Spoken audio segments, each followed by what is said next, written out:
Hey dudes and sisters, I'm going to show you how to fix the double click problem with a Razer Deathadder. Sorry for the poopy video, but it's the information that counts, right? So if you're like a lot of people, your Deathadder after a while starts double clicking when you single click instead of single clicking like it's supposed to.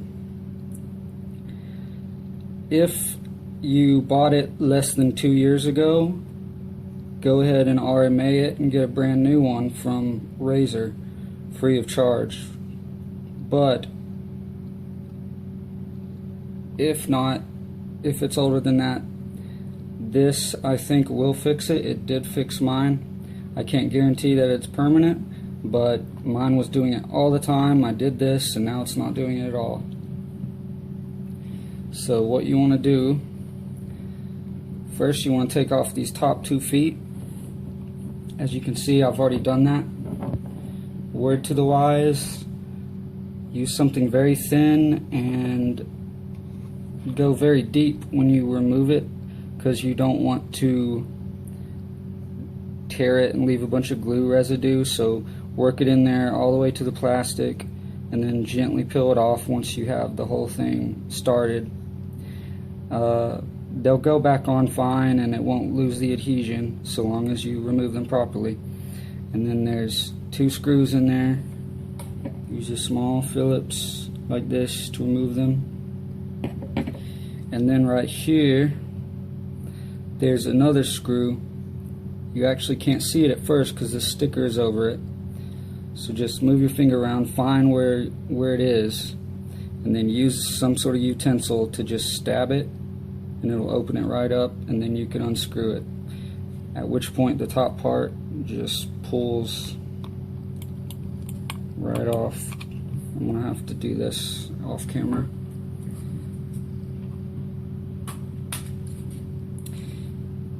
When you open it, there's one little wire you have to unhook. It's really obvious. And so now we have it off. Now the problem is in these little black things with the white rectangle on them. That's the Microswitch. What you want to do is use something very, very thin. I'm using a very tiny flat hood screwdriver. You may want to use a razor blade, but go to the one that's affected, whether it's the left or the right one. There may be a better way of doing this, but it worked for me. And ease it underneath the black plastic housing. Stick it in there till you feel it go under just a little bit, then pry upward just a bit. And once you see that it's no longer perfectly down, that means you can go ahead and gently pull it off, which I'll also have to do off camera.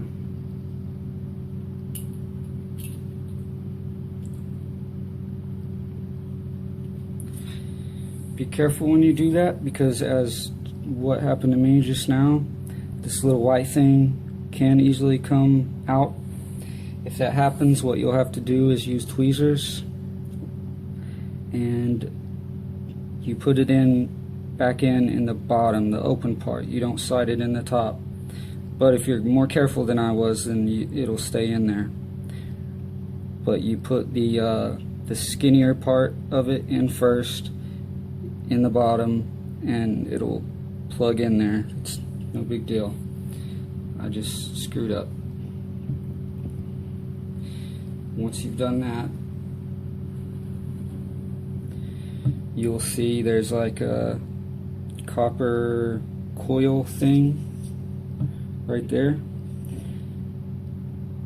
Be very gentle when you take off that black housing, because you don't want to misalign this or anything. Right now it looks good. What you want to do is take some alcohol I have 91% alcohol. You can use 70%, but keep in mind that doesn't mean it has 30% water. So long as you dry it good, it should be fine. If you have no alcohol, you can use any other cleaning agent at your own risk. I think it's fine so long as you dry it, but you know, a lot of people are uncomfortable with that. So try to use a high grade alcohol, but if not, you know, it's at your own risk. Yeah, all it is a piece of metal. I mean, it's not circuitry right there, so it shouldn't matter about moisture so long as you dry it.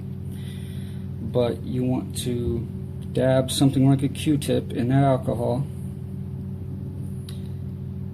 Then you want to rub the top. Rub it really good. Be careful, you don't want this to pop out because it's really hard to get back in. Dab it again, you know, get it really good. And as for the bottom, since we don't really want to remove that because it's a pain to get back in, use, like for me, I still have this tiny flathead. Maybe find a needle or something even smaller, dab it in alcohol, and gently scrape the bottom of this copper piece from different angles. It's as if there's like dust or a thin layer of something or some slight bit of stickiness that ultimately accumulates on it. I'm not sure exactly. Or maybe it loses a bit of its spring and just working it helps return it to its normal state. I don't know exactly what's going on, but rub the top, clean the top, then clean the bottom by gently scraping it at every angle, get every little spot on it. And then, this is optional, but I did it. Take some compressed air, ow, and blow it at different angles, blow it real good. And then you take this. Now it doesn't have the white thing in it because I screwed up, but again, use tweezers, or you can try to put it back in with your hand if you lose it. It goes into the bottom, the open part, the skinny part goes in first, and it just lays in there. It's no problem. But get that back in there. Turn the mouse upside down so you don't lose it again.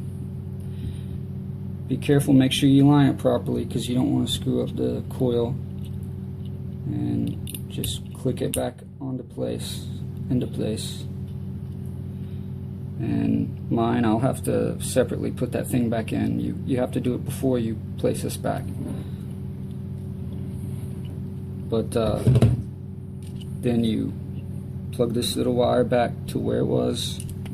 This clicks back on. You put the screws back on. And then you put the feet back on. Align them carefully and press them down good and hard. It'll still be very adhesive if you weren't careless when removing them. And for me at least, that fixed the problem.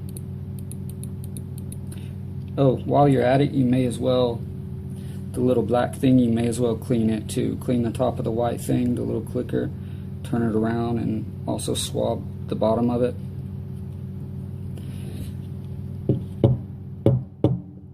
So yeah, if your thing is still under warranty, Razer will replace it. They require you to cut the cord or send it back, but if you cut the cord, it's a lot quicker. But if it's not, try this. So long as you're careful, you really can't screw up your mouse.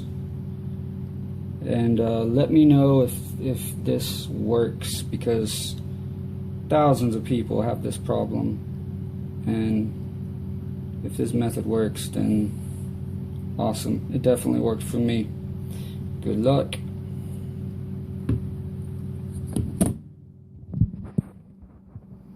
Oh hey, I actually got a Zoe mouse, EC2. This is so comfortable. It's more comfortable than the Deathadder.